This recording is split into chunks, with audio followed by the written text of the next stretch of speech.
Hello everybody and welcome to Development Hell number 11, Diablo Immortal Gearing, Crafting, and Paragon. I am Dreadthais and I will be leading you again through this Diablo Immortal Technical Alpha feedback. Now, Gearing, Crafting, and Paragon are not as big subjects as the last two videos, but they really do deserve their time in the sun to be talked about and going over because they are really big parts of the game, at least from a technical alpha standpoint. So with that, we're just going to get right into it.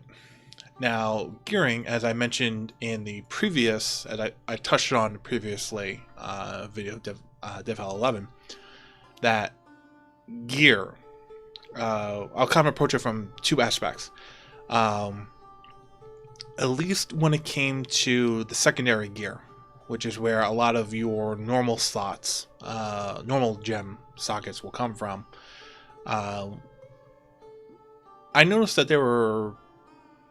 I was running around with a couple of pieces of magic gear that had sockets versus replacing them with, albeit more stats on that came from rare items I was finding, but had no sockets.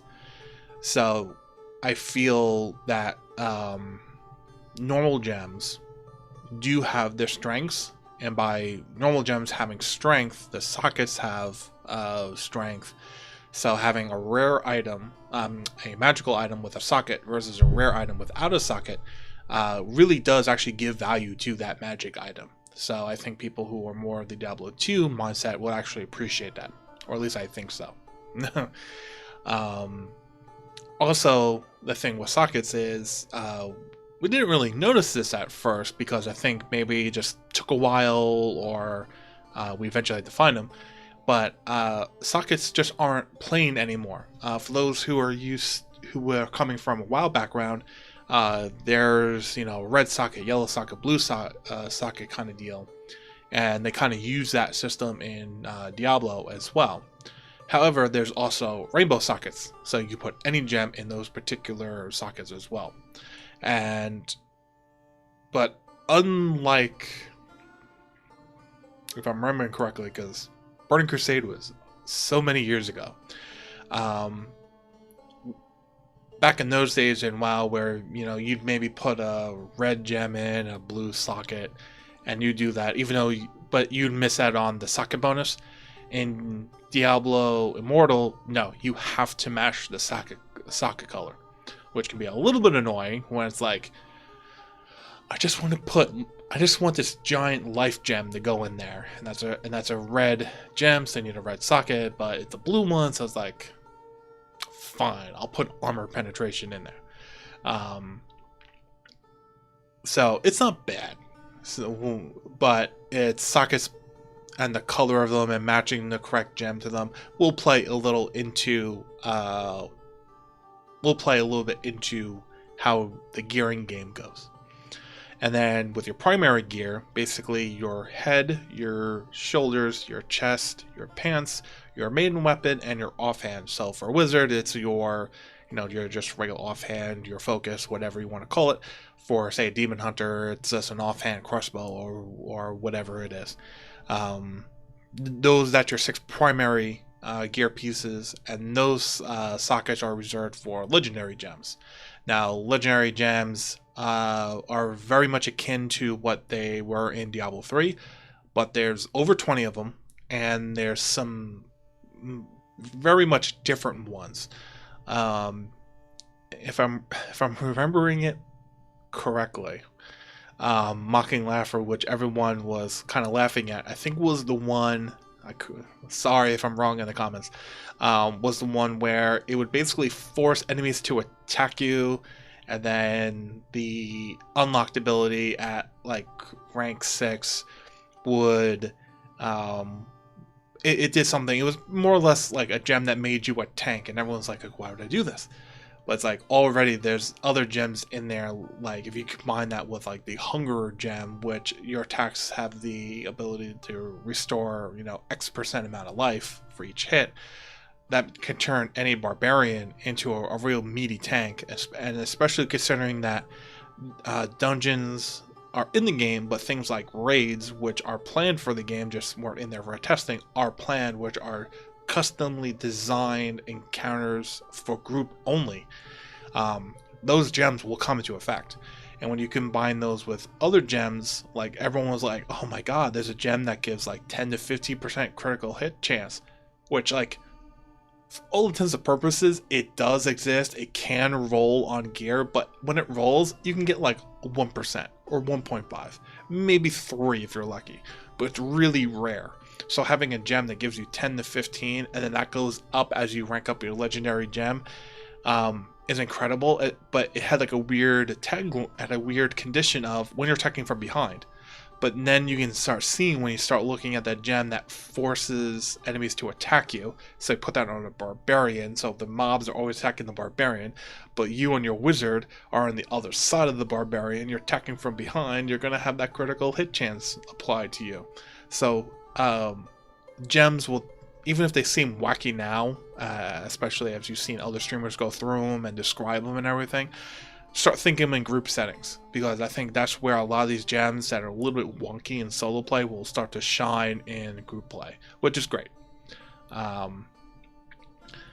So continuing on that theme with legendary gear itself, again, as I mentioned in previous videos, legendary gear really does refine your skills. They don't make or break your skills, and that's great.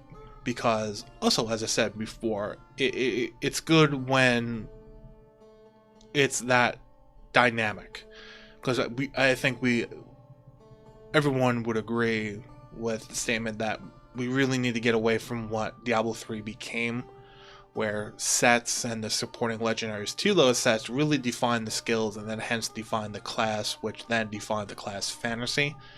We need to do the other way around, where the skills are fulfilling the class fantasy and the legendaries are just there to facilitate a further refinement and continue the depth and make the build feel like it's more unique to you. So when you use your skills, you feel like you're doing something unique to you. And legendaries in the game right now really feel that they're doing that. Again, I was playing the wizard exclusively just to make sure I could test as much as I could. There were the one-off legendaries that were a little bit there were 2 legendaries that basically did the same thing with Disintegrate and Ray of Frost, that basically instead of a continuous ray or a continuous discharge for Disintegrate, it was a short wind up, and then they did a bigger, beefier like blast, almost kind of like an Iron Man pulse blast versus a continuous plasma beam, for better reference. It's like when they hit, they felt good, but it's like then the cooldown hit, and it was like, what do I do now? Like, those channel skills were supposed to be your big sources of power, and like you do it once, and then you're waiting 8 or 9 seconds. It's like it felt really bad. There were also legendaries that were like increases scorch range by 20%, or increases meteor's range by X%. And while I understand it's great because you can hit more mobs in a bigger area, it doesn't add anything. It's like it doesn't add, like, with Scorch, instead of increase range by 20%, it's you shoot 2 Scorches in a cone, so you can hit more enemies. But if you get really close to a boss, you're getting 2 separate big hits. Same thing with Meteor. Like if they had one where it's like, okay, you do like a meteor shower effect, so on a boss you get a lot more hits but you maintain that same bigger area hit for packs. If you go around cutting mobs into a small enough area that when you do the bigger meteor shower hit, all the meteors hit in an area, which would be great. But other than that, most of the legendaries were really awesome. You really felt like, oh, I got this legendary, I'm going to use that skill, because you were like, oh man, just try it out and see how it worked. So for the most part, legendary gear, from what I tested, was really good and really did give a unique flair to each skill as I went through. So moving onto crafting, which mainly consisted of the blacksmith, the gem crafter, and the charm crafter. I'll start in that order. The blacksmith, you mainly had the ability to salvage items that you did not want, which was, where you sat in Diablo 3, which was great. Gave you crafting materials that you then used to do the next thing, which was upgrade your secondary gear, rare, rarity, and above, or your legendary gear. And as you would upgrade, especially your legendary gear, your 6 primary slots, you would, at rank 6, rank 11, and rank 16, you would actually add an additional attribute to that piece of gear. So what does that mean? So say there was a legendary sword I got that would actually, I think it was like 70 something willpower. Its legendary affix was, it gave me an extra charge of Arctic, I want to say Arctic Wind, but I want to say Arcane Wind, and it would, instead of be a cone effect, it would be a tornado that would shoot directly out from me.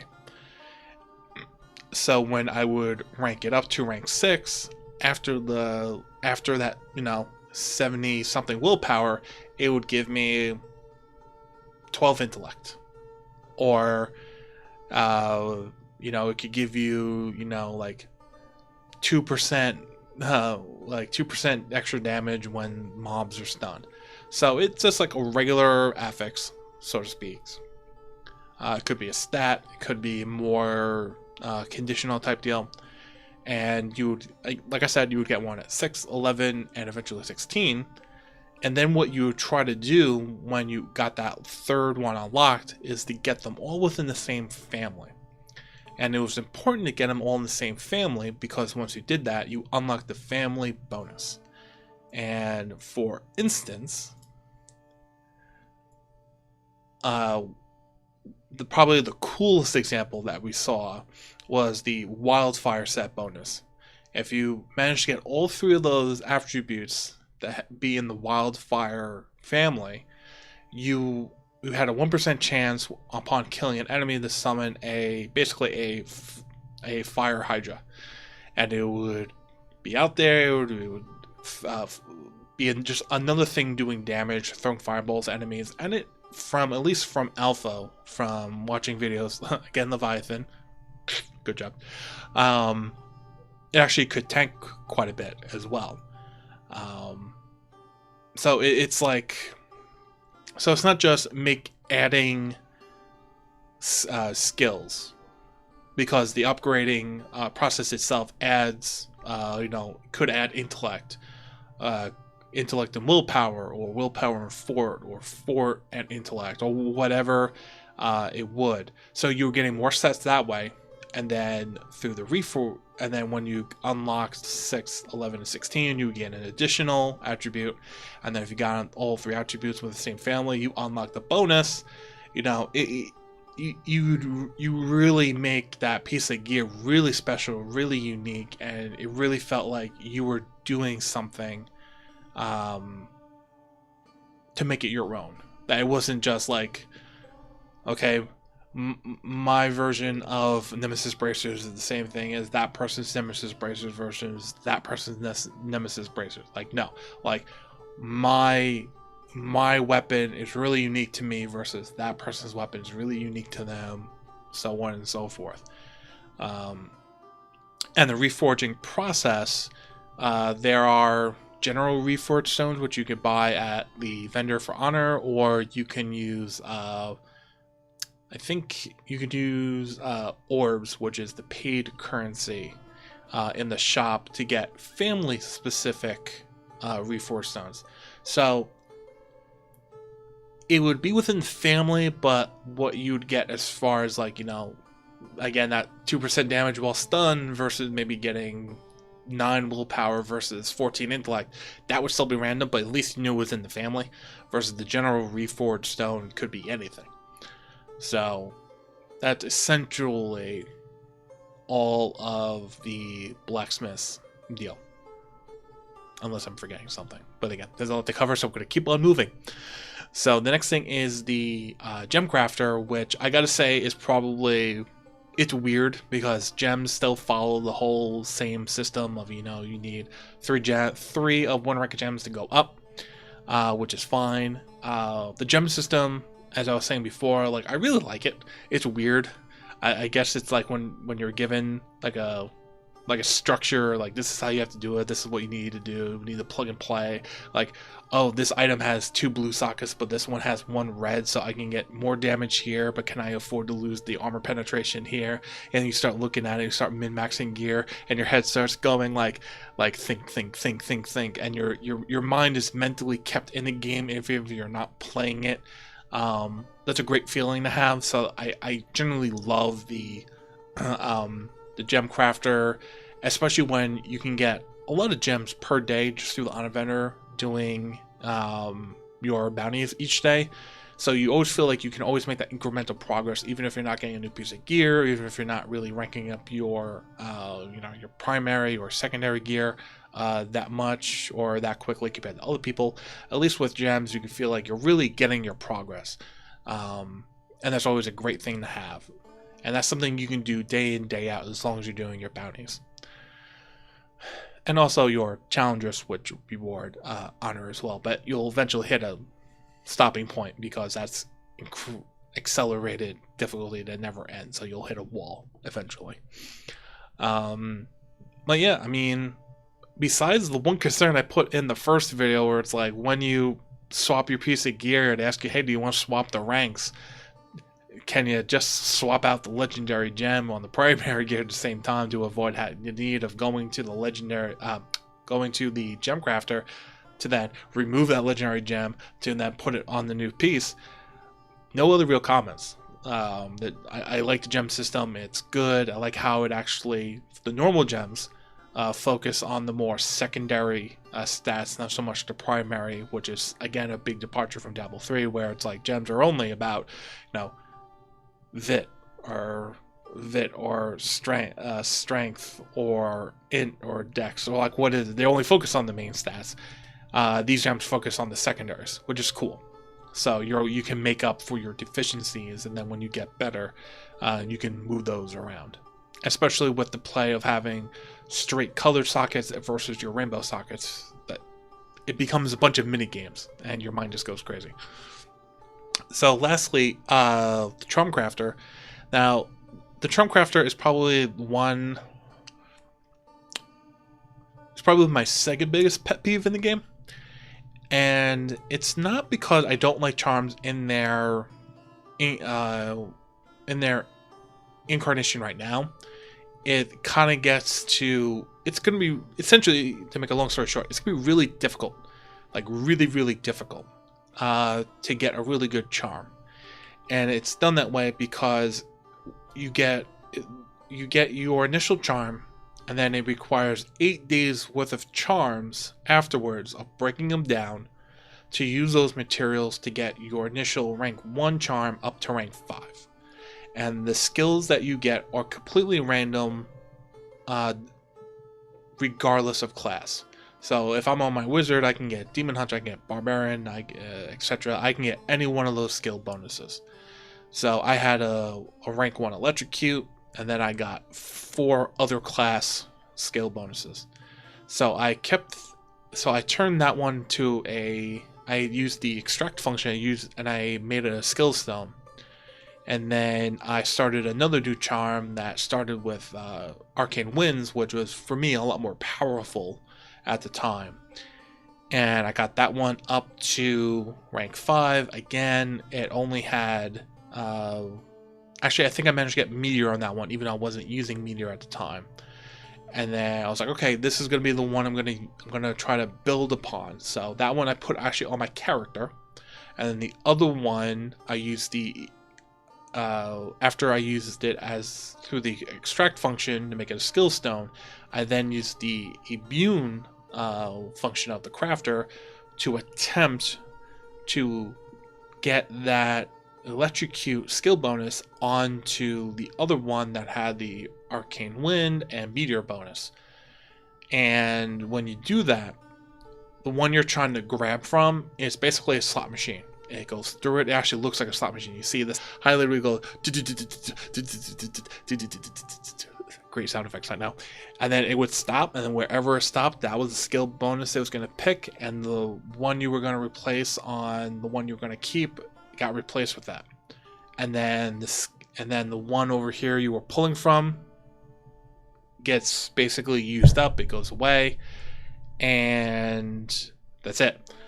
So to put it mildly, it's kind of a horrible feeling, especially if you're going to be free-to-play player. You're going to basically spend, factoring in, you have to get the base gem and then 8 more, not gem, you're going to get the new base charm and then 8 days of charms after that.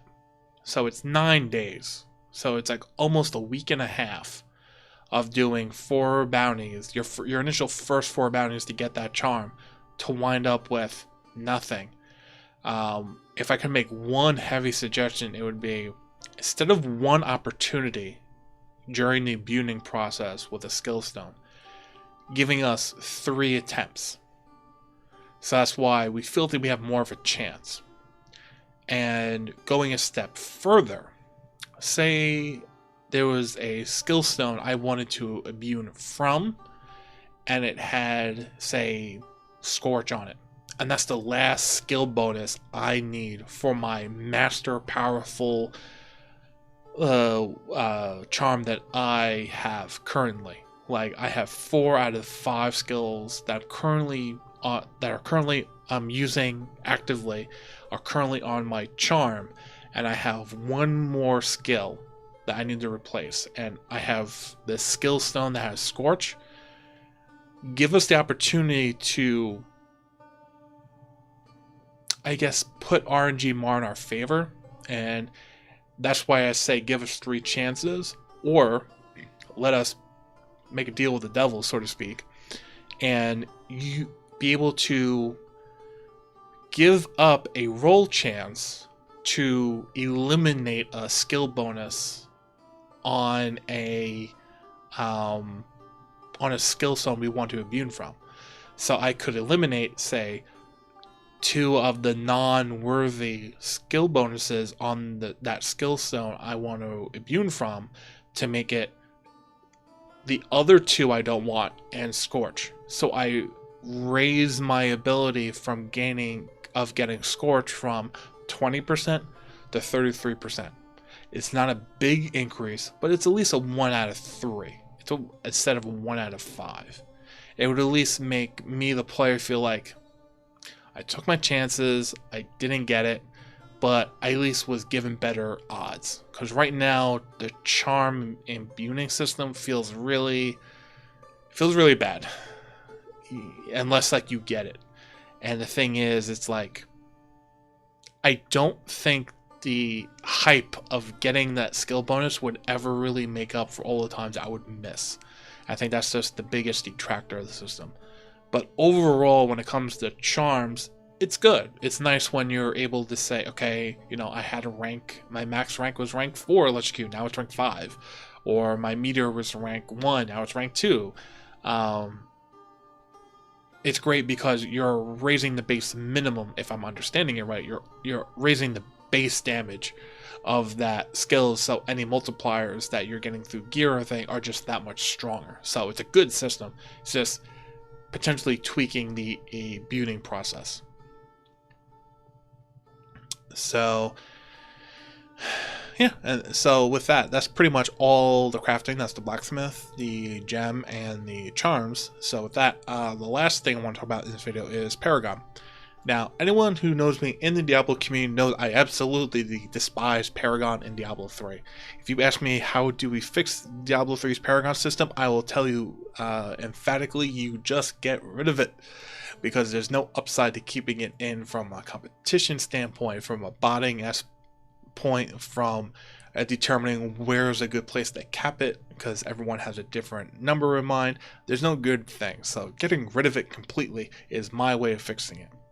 However, in Diablo Immortal, with the way they may have made their groupings, in the Paragon system, with Survivor, Vanquisher, Treasure Hunter, Gladiator, and whatever that last grouping is, in the way that they've kind of converted it from just this general catch-all every time you level to something you have to put a little bit more thought into, something you have to plan out a little bit more, something that you have to determine, what do I really want for my character as far as, individual stat increases versus actual abilities that you get to enhance your, your damage or your cheat death, stuff like that. It's so much better in Immortal. It's nice to have that choice. It's nice to, at least for the most part, it seems, because I'll touch on this in a moment. You can kind of go into each group and figure out, okay, I want all the stat increases from this one, this one, this one. I'll take the ability over here, and I'll take this ability over here. So I know everything I want. I know what my path is. I know the minimum amount of points I need. So I do it, and then I go to the next group. I figure out what I need, so on and so forth. So it's great because you're planning, you're figuring out it's essentially another form of, it's basically like talents in a way, for lack of a better term, but it's great because you at least get to plan it. It's not like predetermined for you. It's not just mindless main statting after a certain amount of time. It's actual active decisions. It's active abilities. It's things that are unique to you, and you'll have more control over it, which again, player agency and being able to pick what you want is huge, and they're doing it a lot in this game. The only thing that's weird is that I don't know if it was a bug or anything in alpha, but when I was in the Vanquisher tab on the lower tier, I put in my 20 points for, a certain amount of damage per point. And then I went to the next one, which was 1-on-1, which I think was Wrath, if I remember correctly. And then it said, like, okay, I had like 21 points spent. And I was trying to figure out, and I wanted to go to the Deep Pockets inventory row, which was +1. And then all of a sudden it says require 3 points. And I'm trying to figure out why. It's like I filled in the thing before it with the max 101, and the first thing you could put into is 20 out of 20, and it was weird because it's like required 3 more points. I'm trying to figure out, like, this doesn't make sense because the next thing in that tier line is 0.25. So I have to put 3 points into there before I can go back down to the thing I really want. So I think that's just something that maybe has to be looked at, if that's intended, an explanation of why it's intended, because then that would be 3 levels of Paragon. And after a while, like if you're only playing for an hour or two a day, it could take you an hour or two to get 1 level. So it could be 2 or 3 days worth of time that's essentially wasted to get to where you really want to go. So I feel the system should work exactly how it's pictured. If you max out the previous thing and it's connected to it, it should just allow you to put points into it. So again, it may have been an alpha bug. There may have been something weird in it. But that's the only... I can't even call it grievance or complaint. I feel it's more of a bug than anything else. But overall, not much against Paragon. It's really good. It really helps your character. You can really pick and choose what you want to really further customize either your primary stats, your secondary stats, such as, like, offensive rating or armor penetration or armor life, everything like that, to really give you a better sense of what you want to do. And I feel I don't have any hesitation of wanting to grind Paragon, because I know that my decisions will only make my character better, and not just through some mundane main stat kind of way. It will be through actual decisions, actual meaningful decisions, which is always great. So with that, this video has now come to an end, and we now head out to the end. So again, thank you for watching, see more at blizzpro.com, and eventually all this will be posted on dresslife.com. And until the next video, which will be the last one in this series, which will be the big juicy one for all those who want to drama llama, or maybe not, who knows. We will see you then. So have a good night.